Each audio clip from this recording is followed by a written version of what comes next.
Hello and welcome back to the channel. On today's video I'm going to give you a super simple trick on how you can turn your stand-up comedy set into a conversation with the audience, connecting everyone in that room to your comedy, making it look like you're just coming up with these fantastic ideas on the spot on stage, even though we all know you wrote this a year ago.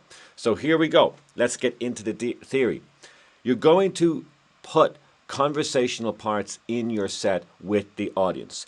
For example, before you tell them a piece of information about yourself, you're going to open up a conversation with anybody in the front two rows. And how you do that is simple. You just say hello and you ask them their name. It could not be more straightforward. And then the next thing you're going to do is you're going to have one or two very quick comments about how they respond to you. So simple. Did they respond in a positive way? Were they very quick to give you information? Did they look nervous? Did they not answer you at all? All of these things can be just said. All you have to do is say, oh, you're completely silent. Or if they gave you the name very, very quickly, you could go, oh, you're enthusiastic. Anything at all, just mention it. It's going to get a positive reaction from the audience because it could be them. It's easier to get laughs from the material in the front row than it is your own written material. Now we're going to get to your written material in a moment because I know that's the important part. The next thing you do after you have a little tiny bit of information about this particular person is you're going to ask, who are they there with? You're going to say, are you here with this person to your left or to your right? And then they're going to respond in whichever way they respond. This works on two reasons. One, you can highlight something humorous about what they said. And the second thing this does is it paints a picture from your point of view, what you're looking at, to the audience.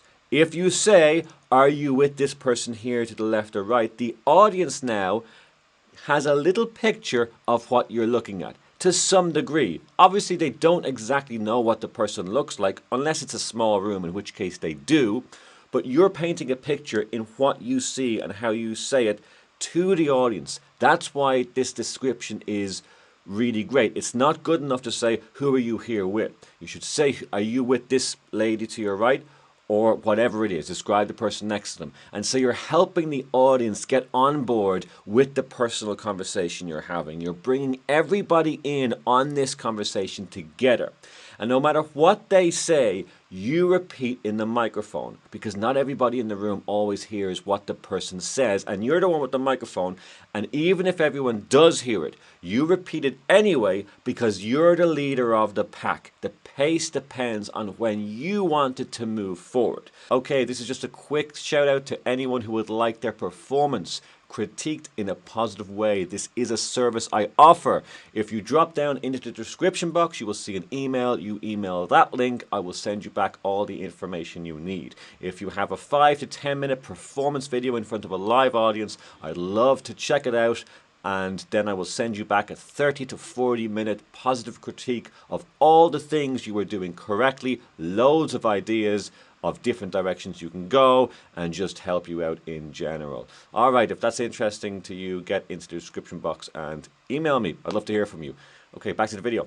So they say their name, you repeat the name, they say who they're here with, how long they've been in a relationship together, what they do for a living. You repeat it every time. That way, you're always the leader into the joke. Now, the joke, whatever it is you say about their answer, it's going to get funnier with time. But in your writing, you can have a few funny things to say about different types of job positions, different types of relationship positions. You can write all of this ahead of time and say, well, if something like that arises, I'm going to say this. If something like this arises, I'm going to say that. And if you do that writing consistently, you're not even going to need to have pre-planned a particular joke. You're just going to be able to come up with it on the spot when this particular person says that particular thing.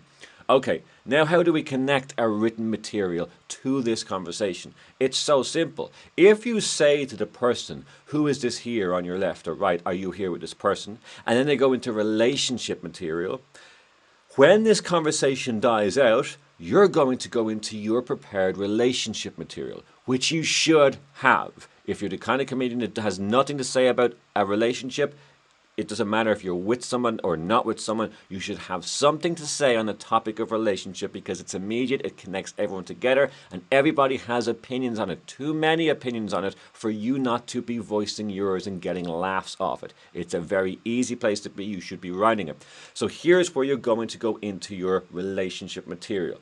If what you had planned is work related, you're going to ask them what they do for a living. Doesn't matter what they look like, they're either going to be unemployed or employed. If they're employed, where do they work at? You can pretend you don't know what they do. That always gets a good laugh. This is very, very straightforward. You've seen comedians online do this all the time. It's always the same formula. You ask someone what they do for a living. They say it. And then you say, could you put that in simpler terms? Because no one in the room knows what the hell you're talking about right now. That gets a little chuckle off everybody. They say something back, you say something to the same degree, in your own style, of course. If you're not the comedian to put them down, then don't do it, because you should always be humorously putting people down in a cheeky way that's uplifting to the room and uplifting to them for playing along. It's not about putting them down in a nasty, negative way, because you're just going to seem like a prick, which, if that's what you do, then you are. All power to you, but it's not going to win the room over.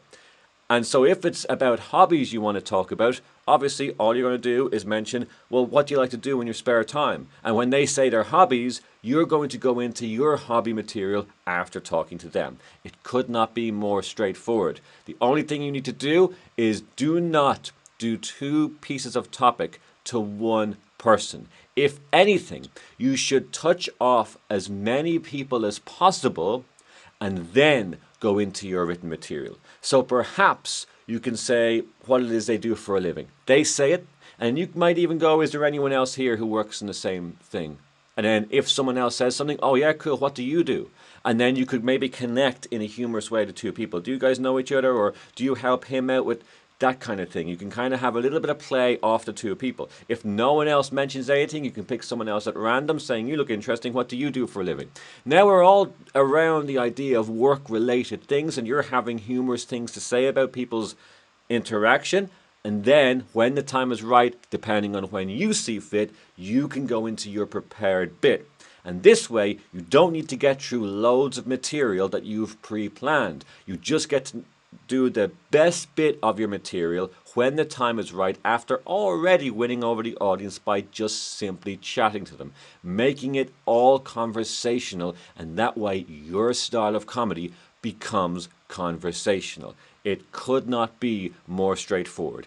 Are you going to smash it out the building the first ever time doing it? No, but it's a lot of fun, and I know it's nerve-wracking to open up dialogue with the audience.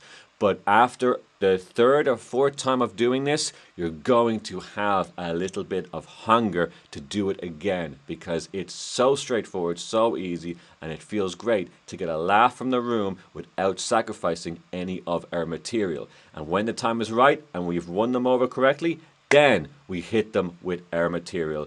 And they are going to open up to it in a much better way than ignoring the audience and trying to get through your set as best memorized as it possibly can be. Play with the audience, play with your material, play with the room and the time you have up there, and just be in the moment all the time and enjoy the experience. And that is the most important part of all. All right, hope this was beneficial to you. Get out there on stage and die on your ass. See you later.